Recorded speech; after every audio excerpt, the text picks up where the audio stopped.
Well met, brother.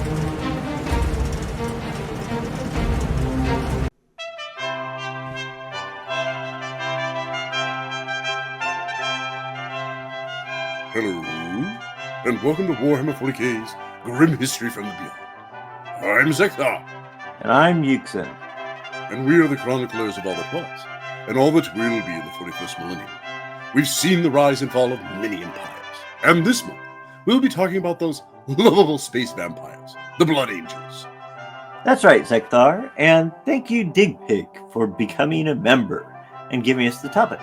Remember, folks, if you want us to talk about something specific, just become a member on our YouTube channel, Tales of Ashraka. Indeed, Yuxin. But getting into this week, we'll be discussing the Black Rage and the Red Thirst. Well, if we're going to talk about the faults of the genome of the Blood Angels, we should probably start back at the beginning, for they were known as the Blood Angels and called the Revenant Legion. Now, there are many noble legends of the Unification Wars, of the battles where the Emperor's newborn Space Marine legions swept aside all who opposed him. Among these tales, there are none to be found that mention the Ninth Legion, only grim rumors and half-heard whispers. Where the first companies of the other proto-legions were bloodied in Albia, Indonesia, and Frank, alongside the massive ranks of the Thunder Warriors. The Ninth Legion were absent, granted a role as vital as it was unsightly. Few in number, the early Space Marine legions fought as mere vanguards to larger forces, a sharp dagger alongside the blunt sledgehammer of the armies of unification. They were the fulcrum upon which battles turned, the point of control, waging small-scale battles by precision strikes and audacious raids. The Ninth Legion, though, was made in a different image. Even in their earliest days, they were among the largest of the proto-legions, and when they made war, it was like the sudden arrival of a tsunami, sweeping away the opposition in a flurry of brutal assaults.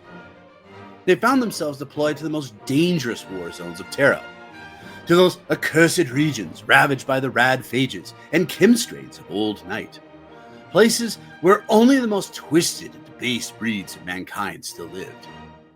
In the wastelands that existed outside of history's spotlight, they held the line, alone and unnoticed, while the Emperor drove home his grand conquests.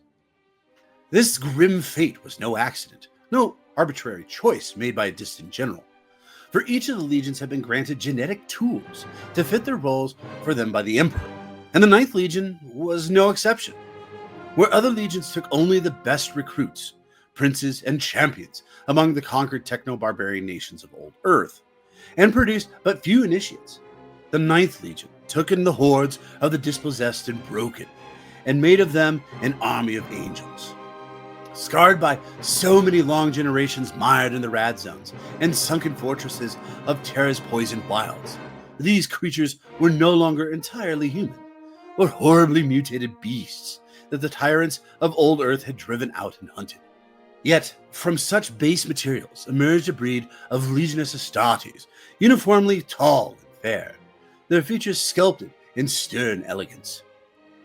The unique genetic template of the Ninth Legion's as yet unknown sire seemed to favor the twisted and warped, though the pain it inflicted on those inducted into the Legion was more than most could bear. As those weakened by years of exposure to the most horrific rad zones and poisons rarely survive such an ordeal, the number of recruits that endured to become Astartes of the Ninth Legion were few. Yet, unlike the other legions, the Ninth cast their net wide and claimed entire tribes of wastelanders, prisoners of war, and the long train of hopefuls that always followed in their wake seeking the miracle of transformation.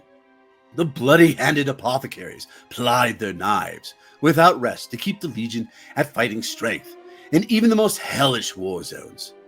And though the legend of the Ninth languished, its ranks did not. Even their ranks swelled, the dark rumors that followed them grew as well, for the Emperor's legacy had endowed them with other, darker gifts.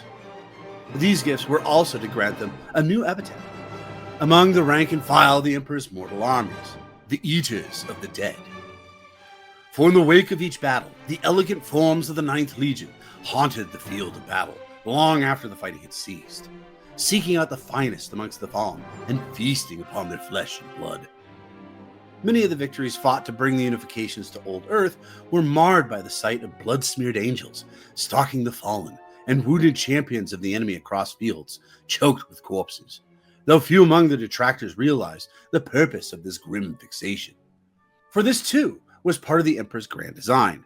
For though the genetic augmentations that had transformed them, the Ninth Legion were capable of stealing their enemies' power from them, genetically absorbing their knowledge and skill, and making them their own through the use of their omophagia implants. All that was required was the consumption of the foe's bodily tissues. In the broken places where they fought, alone and far from aid, this trait brought the Ninth Legion priceless information and made even the most raw recruits battle-ready. Yet the macabre reputation they had gained hung about them like a shroud, lessening their achievements. They had been created to fight monsters, alone in the darkest places, but in doing so, they risked becoming creatures even more foul than those they fought. Don't you find the ability that you're talking about kind of similar to Kroots? The Kroots? Yeah. Yeah, think about it. Yeah.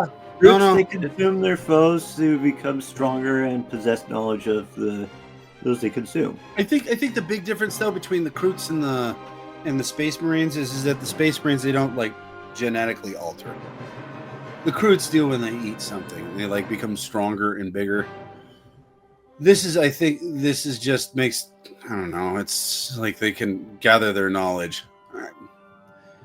It's a weird concept that, quite frankly, anyways, didn't make much sense to me, but whatever. Okay. Anywho, Malcador the Sigillite himself was to take note of their exploits and dubbed them the Revenant Legion, a title that many came to use for the indomitable warriors of the Ninth Legion, as much a sign of superstitious awe in which they were held by many as it was a commendation of their bravery. Indeed, the Sigillite is but one of the number of senior officials within the early Imperium's Divisio Militaris, who seemed ill at ease with the incarnation of the Legiones Astartes, lacking as they did the prestige or open popularity of some of their brethren, such as the much vaunted 13th Legion, or Horus's own 14th. A dangerous and unsightly weapon, to be unsheathed only in dire need and then quickly hidden away. The Ninth Legion found themselves often in the company of those legions less favored by the Bright Lords or the newly forged Imperium, with the savage Warhounds and oft-forgotten Fourth Legion, in whom Horus had found his own disposable weapons.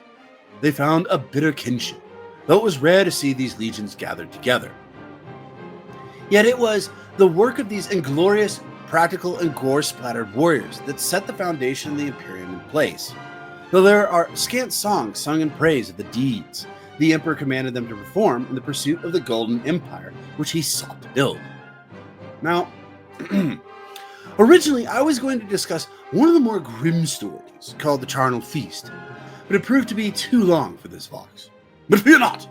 I will drop it as a bonus Vox in the upcoming weeks.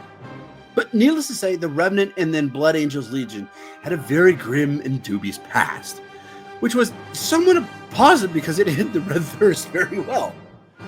Now, like we have said before, each Legion of Space Marines had characteristics of their father, thanks to the genomes that were shoved into their bodies at a young age. In many of the legions, these range from personalities that resemble their father to some of their traits. Unfortunately for the Blood Angels, this meant they inherited the Red Thirst from Sanguinius. Now, while it was written that all the Red Thirst is attributed to Sanguinius, the more I read about the Legion before Sanguinius showed up, there might be more to it. What do you mean? I was just mentioning anyways that they literally went through all these different like chaos warp places and they ate the dead. You don't think anyways that kind of, screwed them up a little bit? Oh, I thought maybe you were going to mention the fact that even before they were turned into Astartes, they were all, in general, somewhat mutated. Well, that's what I mean. That would have... Well, both things, I think. I mean... Let's say that wouldn't explain, though, the ones that weren't brought about. What? That wouldn't explain, though, the ones that were, like, recruited from worlds that weren't mutated or whatever. The later Blood Angels. Oh, okay. So, the first places they were recruited was Terra, due to the Unification Wars, correct? The second place they were recruited from was Baal, Baal Secundus, where they found Sanguinius. You remember that radiated place, anyways, where most people, anyways, couldn't walk around, anyways, without being warp infused? Yeah. Those two places the Blood Angels are picked up from, as far as I know. So you do cast a pretty good point, anyways, that it could be, anyways, the aspect that they were already kind of damaged goods before they started trying to shove all these genomes into them. But I think, anyways, also, the aspect of the traits that were attached to them, along with this, their whatever the Remembrancer genome, because it works a lot better than any of the other Space Marine legions. That I think also might affect it too, where you're constantly, anyways, craving blood. I think that might also have a little bit to do with this red thirst. But that means that would be part of the gene splicing done by the Almighty Emperor. Right. Well, I mean, okay, regardless about what I think, the red thirst is a sickness within the ranks of the Blood Angels. The sickness takes hold the same way with each Astartes. A warrior with his adrenaline pumping in the middle of battle eventually succumbs to a rage that continues to build and build until his reason is lost. Like a berserker's rage? Exactly. The difference is, while most people who have suffered such afflictions, once the adrenaline has worn off, they normally return to normal after a large meal and a quiet nap. The more times, though, that the red thirst takes hold, the less of the normalcy returns, leaving only the berserker who does not understand reason, right or wrong. All you're left with is a blood-crazed Astartes that can only think to kill and kill again. At the end, at the very worst of it, he loses every piece of himself, until death is a kindness. Most would perish in battle without anyone taking note of their growing insanity, but those who are discovered are sent to the death companies, which my brother will explain here in a minute. Now, the origins of the red thirst are hotly debated by the Blood Angels and their successors. Some blame the process of insanguination.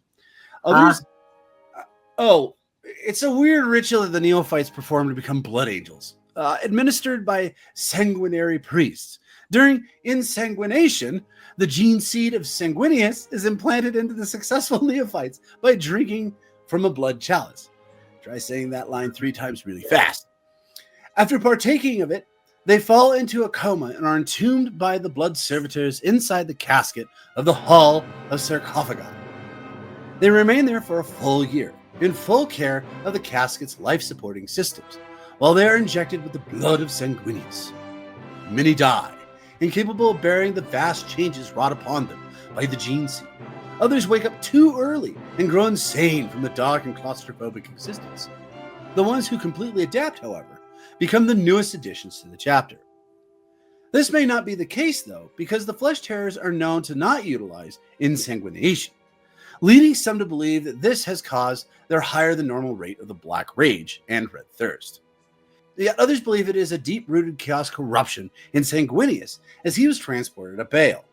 The Mechanicum have observed that the Blood Angels have an overactive omephaga, the implant also called the Remembrancer, which allows the Space Marine to learn by eating. We talked about that earlier. This, combined with their blood rituals, may have caused them to become more strongly affected by past memories than others. Others discuss the impact of Baal Secundus' strange cocktail chemical toxins and radiation, as well as past evidence of mutation among the populace. Now, ironically, it seems the new wave of Primaris Space Marines were able to more easily resist the red thirst, while showing no signs of the black rage at all. However, the Primaris Marines may not be as resistant to the flaw as once thought, as evidenced by the Coven incident, which my brother will hopefully discuss when he talks about the Black Rage. The hope was ultimately a false one, and the Primaris Space Marines have now become members of the Death Company. There has been, though, one successor chapter that has somehow removed the flaw, but at a terrible cost, and that would be the Lamenters. What was the cost? Oh, it's terrible, Houston. Just terrible. They have a melancholy disposition. and quite frankly, the worst luck in the galaxy. I mean, Don't they have next to nobody left? I think they're on the 4th time that their chapter has almost been exterminated. Yeah. It's happened more than once.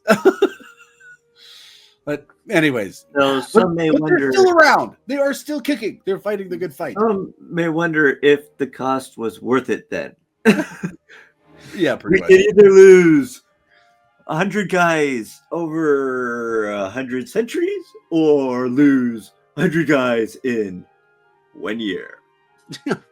I mean, to put it this way, anyways, there are Space Marine chapters that literally will like leave the planet if the Lamenters show up because their luck is that bad. They're like, oh, you're with the Lamenters? Oh, we're leaving. What? More Why? than that one. Everybody you has guys disadvantage. terrible luck. But Like you roll whatever. Everybody within 20 feet of you gets disadvantage. let's all stay together. Yeah, no, it's just, and quite frankly, they've got a good point though, because it just seems to, and that also, by the way, might be why they have a very melancholy temperament. It's because nobody loves them. Everywhere they go, they're just like shunned. I could do it with it too, but before we get to the Black Rage, what do you think of the Red Thirst, brother? And more importantly, how is it any different than the Canis Helix or the Butcher's Nails? I mean, is it just me, or do a lot of Space Marines suffer from different forms of this like berserkerness? Well, when it comes to the Canis Helix, generally, you can see the genetic deformation that occurs for one thing, and they really do start to have enhanced body functions because of it. Well, okay, I will say first off, the biggest difference between all three of these, anyways, is that the Red Thirst seems to be infused to them genetically. So the Canis Helix, as opposed to like the Red Thirst that seems to be like imbibed into the Blood Angels, the Canis Helix is like drank and it activates space wolfiness. No, like I just said anyway, space wolfiness. Like I said anyways, the Red Thirst, a lot of people think that might be actually the cause of it, the drinking of the blood of Sanguinius, but there's no proof of that. Plus, by the sounds of it, like they mentioned, the Flesh Terrors, which have one of the highest rates of Red Thirst and Black Rage of any successor chapter, don't do that. Right.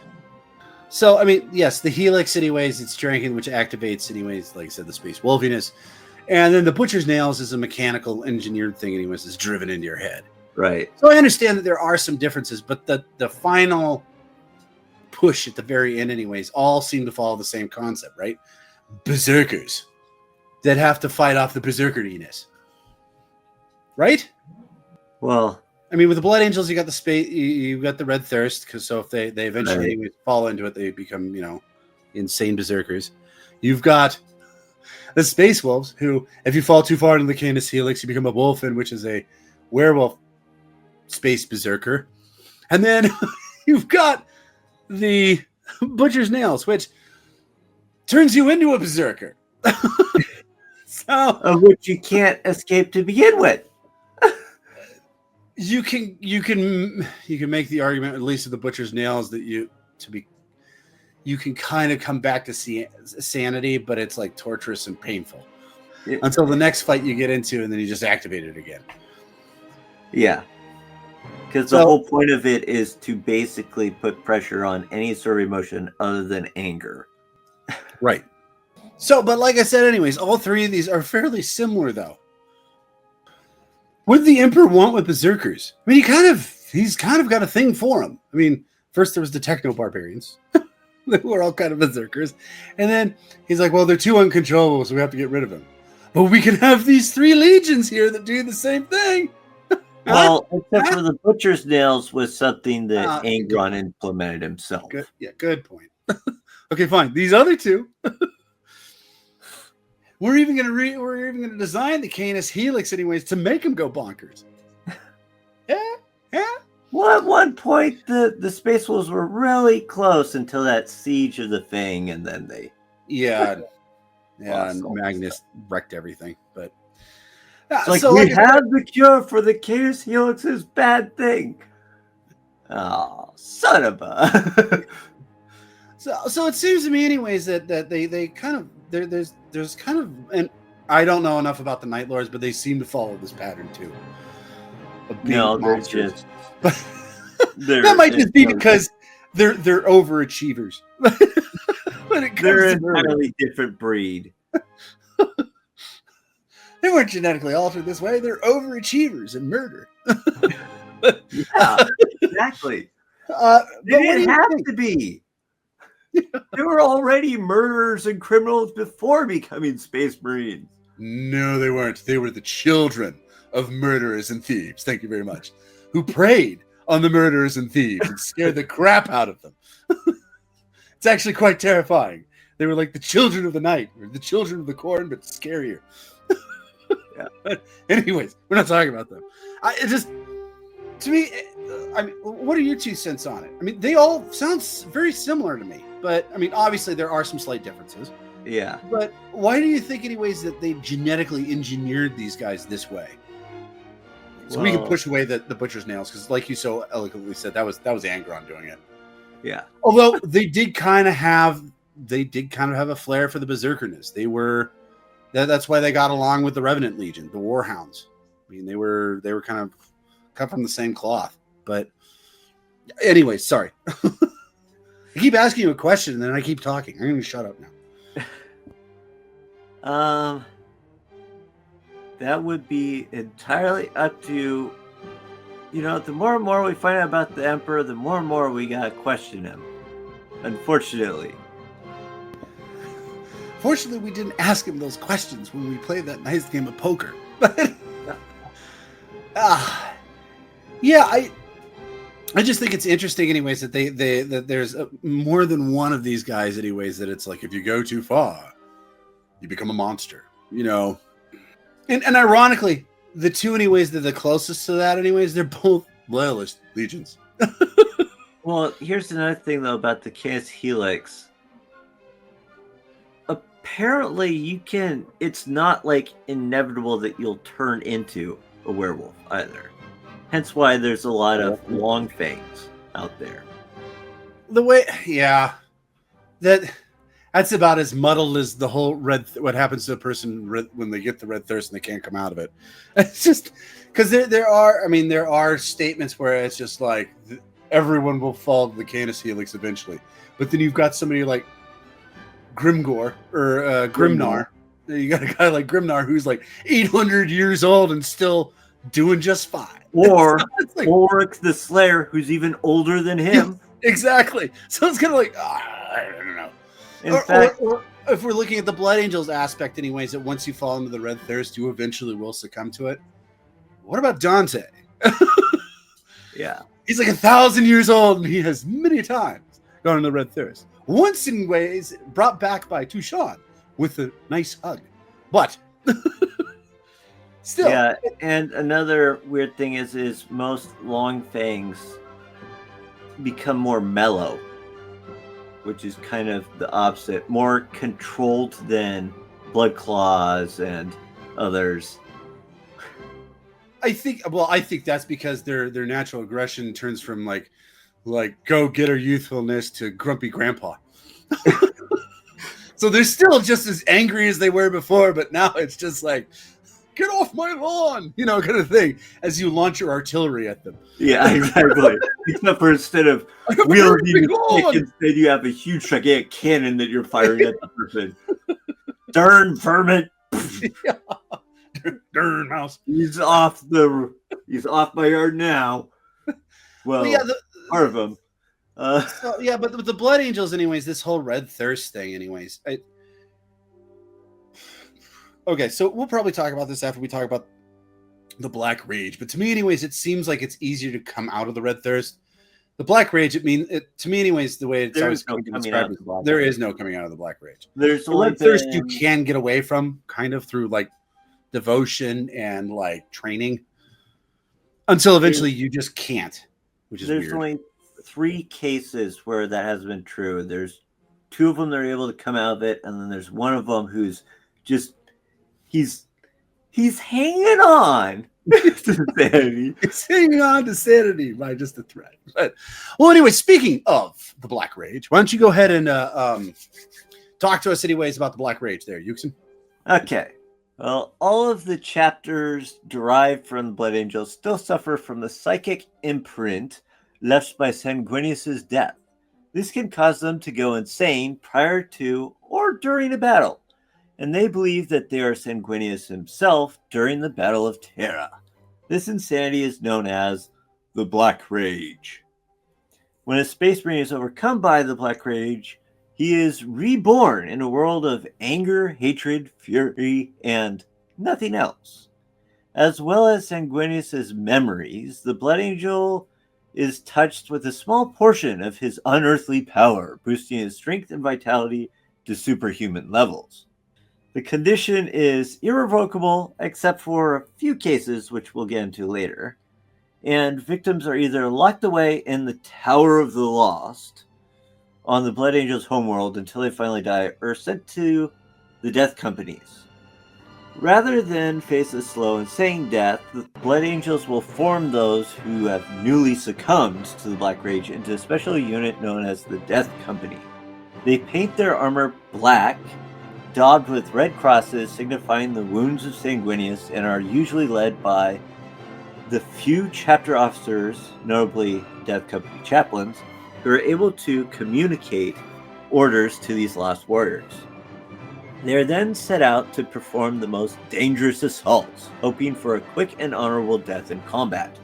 It is known that before the battle, members of the Death Company gain access to the chapter armory so they may fight their last fighting with a weapon of their choice. Captains who fall to the Black Rage are granted the use of relic weapons and violently slaughter their foes as they seek death in battle. Consumed by the Black Rage, the Death Company fights without fear, heedless of the quality of their opposition or the wounds they suffer. Under the watchful eye of their Death Company chaplains, or particularly strong-willed scions of Sanguinius, the Death Company fights terrible odds to claim one last honor for the chapter. They are known to fight even more ferociously under the command of the Blood Angel's High Chaplain Astorath and the Chaplain Lamartes. Lamartes is, in fact, the only Blood Angel to still retain some sanity while still being consumed by the Black Rage. Oh, how does he do that? Some say he smokes a lot of this rare plant called Ganja Wakandus. Oh, it must be some pretty strong stuff. Oh, it is, some might say, quite skunky. Oh. Anyways, while the High Chaplain fights beside them to ensure they meet a deserved glorious end, the chaplains also provide the Death Company with inspirational leadership and direction. AKA, you go this way, buddy! Not that way. Many of the Blood Angel's finest victories have come after the Death Company's devastated the enemy forces. Indeed, like the 7th Black Crusade. Yes. Wait a minute, what? I don't think I read into that one. No, well, the 7th Black Crusade, also known as the Ghost War, was an engagement between Abaddon the Despoiler and the Imperium. But most interesting part of this, for us, is the battles that took place in the planet of Makan. You see, while the Ghost War would wage for many standard years before the Traitor Legions finally retreated to the Eye of Terror, Makan stands out because of the Black Legion and its allies would face off against a company of Blood Angels. More importantly, a Death Company. The Traitor Legion had ravaged the world, putting its remote dust mill towns to the torch and tearing apart the Grand Cathedral of Radiance, raised in honor for the might of the Emperor. Arriving in time to halt the escape of the traitors, the Sons of Sanguinius set up defensive positions around the Black Legion landing zone in an attempt to cut them off from their fleet. Although the conflict ultimately ended in the near extinction of the Blood Angels at the hands of Abaddon the Despoiler and his primary lieutenants, the Sorcerer Lord Iskander and the Swordmaster Telemachon Lyris, the Blood Angels' Reclusiarch Celestian Joros ended up being one of the few Imperial heroes to ever land a blow against the Warmaster of Chaos. With his chapter devastated, the chaplain endured weeks of hardship in the wilderness and the constant trials of keeping his crazed warriors undetected on Makan. When the time proved right, Joris led his Death Company in a lightning raid behind enemy lines, butchering the unprepared sworn warriors of the Despoiler's honor guard and allowing the Reclusiarch to lock blades with Abaddon himself. It is said the War Master still bears the scars of that battle, even 3 standard millennia later. Whatever the truth of the matter, it is known that the Despoiler honored Joros once the war was over. After Makan, hundreds of Blood Angel corpses were desecrated, their gene seeds ruined beyond recovery. Of all the chapter, only a handful of bodies were left undefiled. Reclusiarch Joros and his Death Company, clad in their battered and broken black ceramite, were seated in makeshift thrones made from the armor of those Black Legion warriors they had killed on that fateful night. Abaddon would then go on to use gene seeds stolen from the desecrated Loyalist Space Marines during this conflict to create new Space Marines with the aid of Fabius Bile. Yes, well, not only did they fight on Makan, but Tratus, Antax, Holonon, Armageddon, and Venerax. The Death Company's fearsome reputations has even spread to worlds that have not even seen the Blood Angels in battle. However, it is not unheard of for entire strike forces to fall into the Black Rage. These terrible moments become marks of shame in the Blood Angels and Sanguinary Brotherhood's history. With names such as Nykoth, the Skaden Atrocity, the War of Broken Wings, the Stenar Massacre, and the Battle of Lennox Reach, bringing about mournful silence. Those few of the Death Company who survive an engagement usually perish shortly after, either from their wounds or by the hand of the Redeemer of the Lost.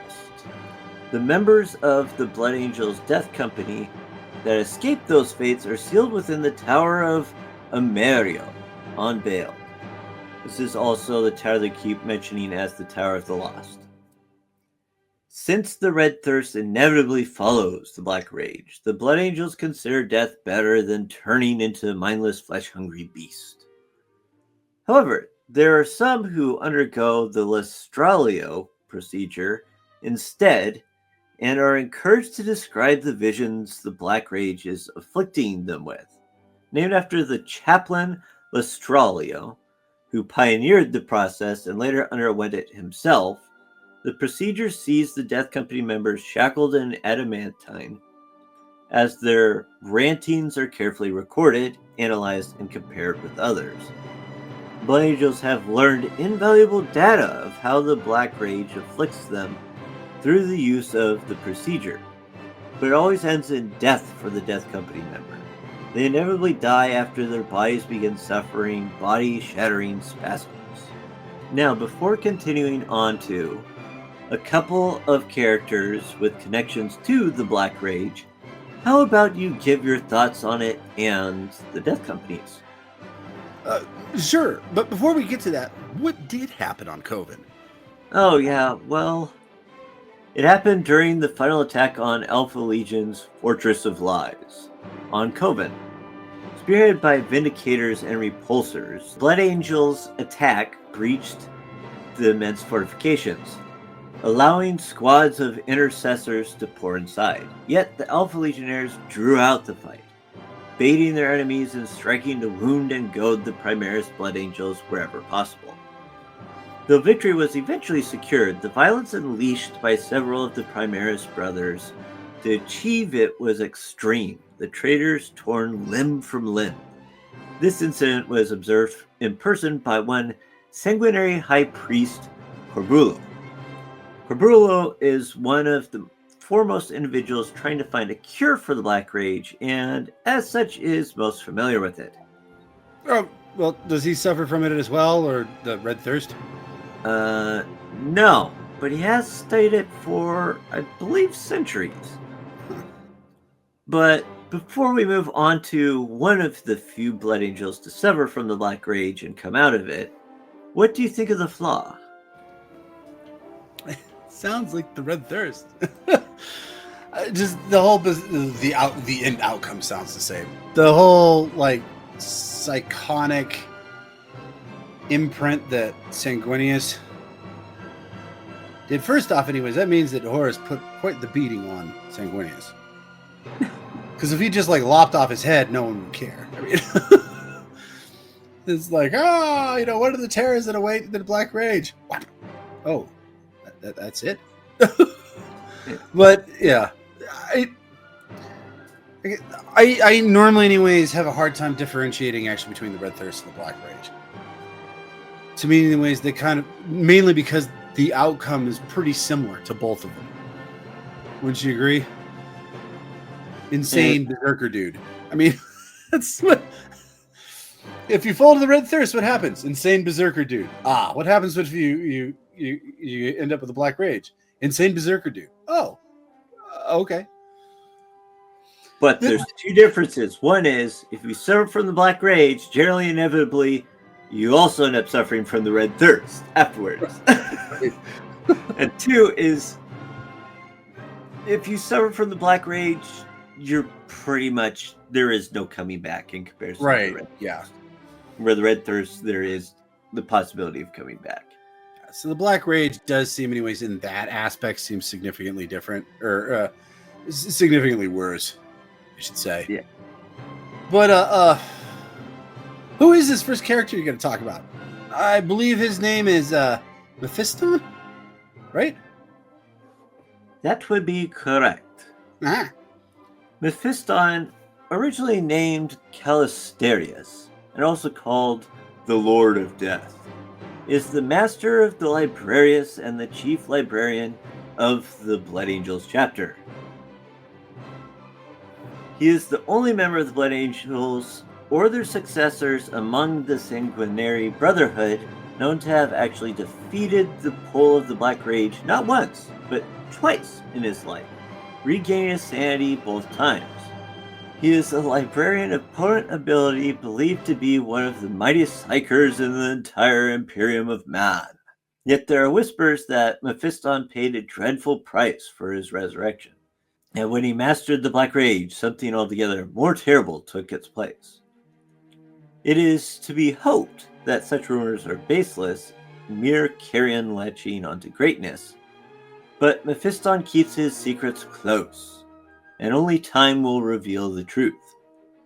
As a young lad, originally named Battle Brother Callisterius, Mephiston first served as a battle psyker of the Blood Angels Librarium, and as an honorary member of the First Company under Captain Raphael during the cleansing of the infamous Space Hulk Sin of Damnation in 589.M41. The librarian's powerful mind and supernatural abilities set him apart from his battle brothers, an isolation he seemed to encourage. Callisterius had faced the horrors of the warp and daily wrestled with damnation and temptation. As a result, Callisterius found it difficult to look upon his fellow Space Marines with any empathy. In truth, he inhabited an entirely different sphere of existence, but his precognitive powers and devastating psychic blasts were a priceless asset to Captain Raphael.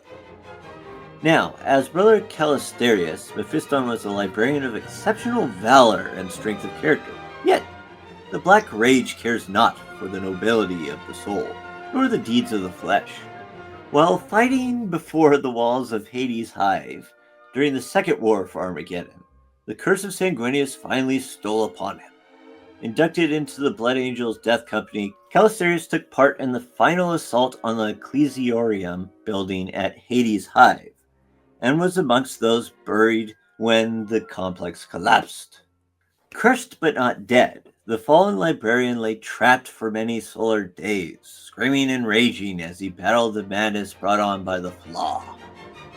Finally, on the seventh night, he emerged victorious, smashing his way out of the rubble as a new and terrible being.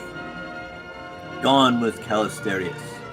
In his place stood Mephiston, one of the most powerful psychers ever to bless the Emperor of Mankind's name, and the only Blood Angel ever to conquer the Black Rage. The change in him was unprecedented, his physical and mental might pushed to the extremes by his reawakened gene seed.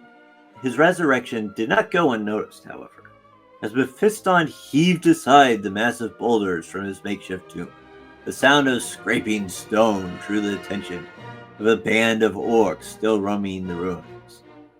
Coming upon the stricken Astartes, The orcs thought Mephiston appeared to be easy prey, as he was weaponless and his armor was in ruins. They soon came to rue their decision to attack the helpless Space Marine. Outmatched by Mephiston's speed, 5 orcs died within seconds as the Astartes rained down powerful blows upon them that pulverized flesh and shattered bone, and a dozen more swiftly followed. Too stupid to realize they were outmatched, the orcs pressed the attack, but the reborn Blood Angel continued to fight the brutal orcs until Mephiston punched a large hole clear through the chest of the largest orc and ripped out his heart. His ruined armor slick with the blood of his foes, Mephiston began the long walk to the Imperial Lines. Since that day, Mephiston has risen swiftly through the ranks of the Blood Angels, and now holds the office of Chief Librarian. He is a figure of awe and reverence to most of his battle brothers, who perceive him as a savior in these times of woe. Others are not so accepting, for they had difficult recognizing the Calistarius of old in Mephiston. Calistarius was gregarious, yet Mephiston's tongue is silent, save at times of great need.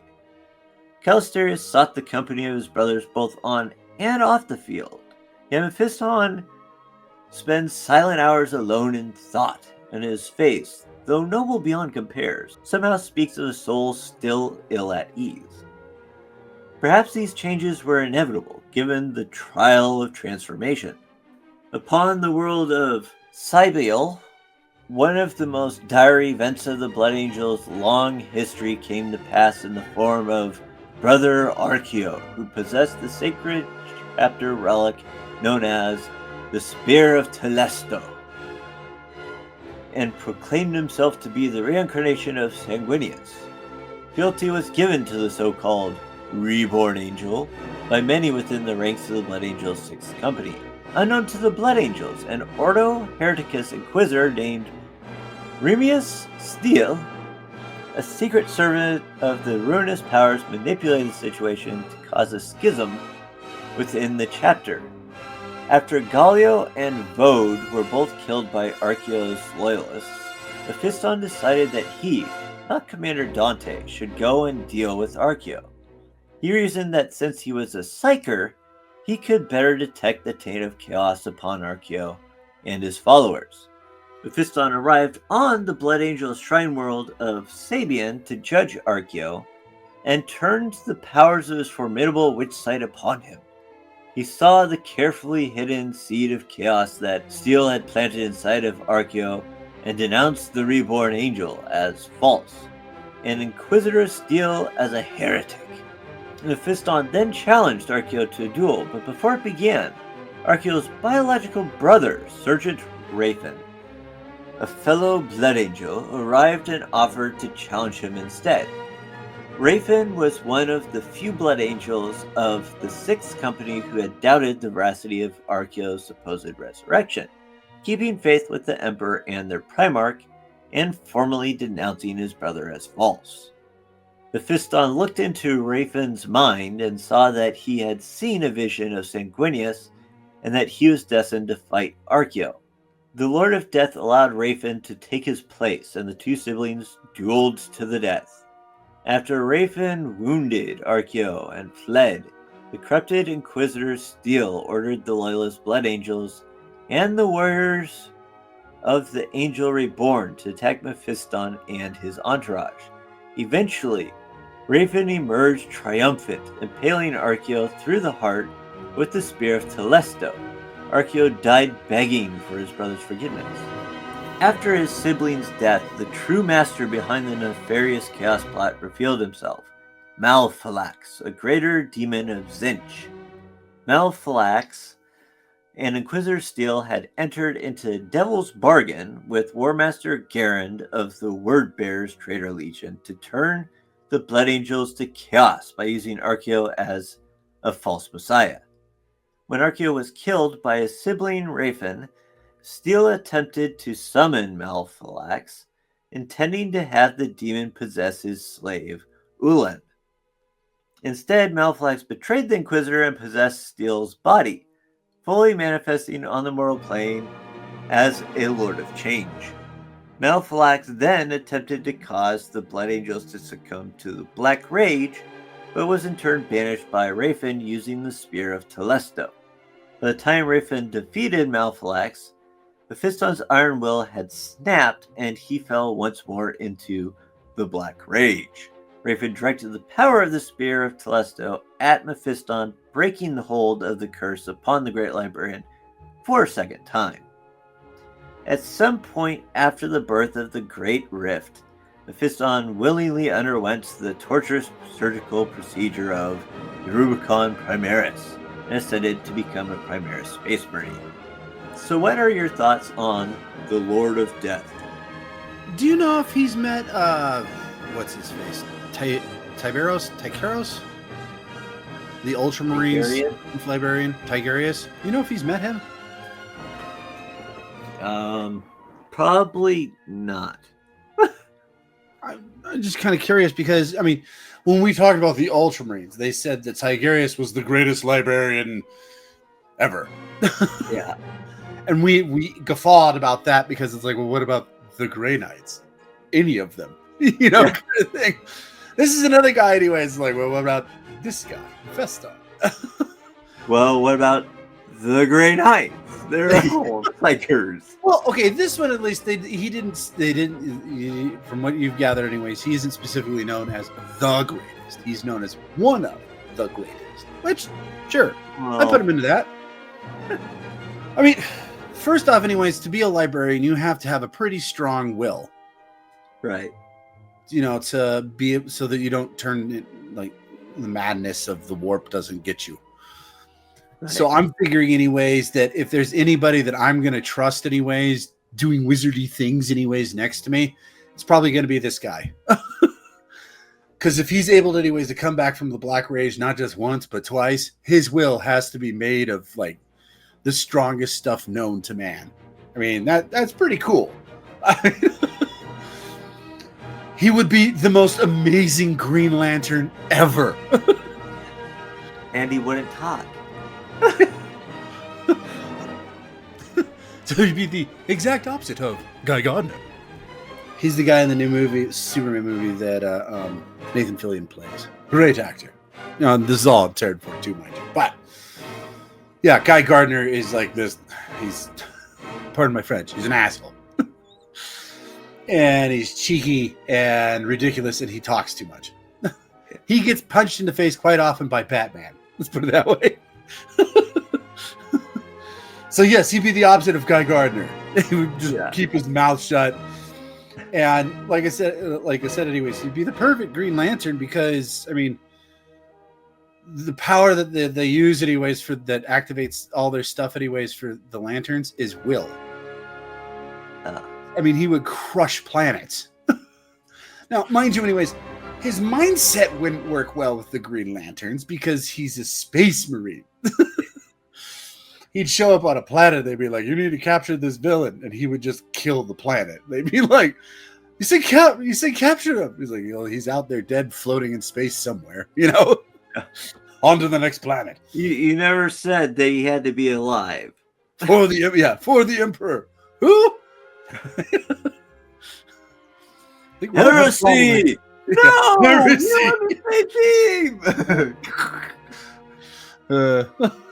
Anyways, like I said, I think anyways, he's probably one of the most hardened guys out there. And quite frankly, like I said, if I'm going to have a librarian anyways that I need to back me up, it's probably going to be this guy.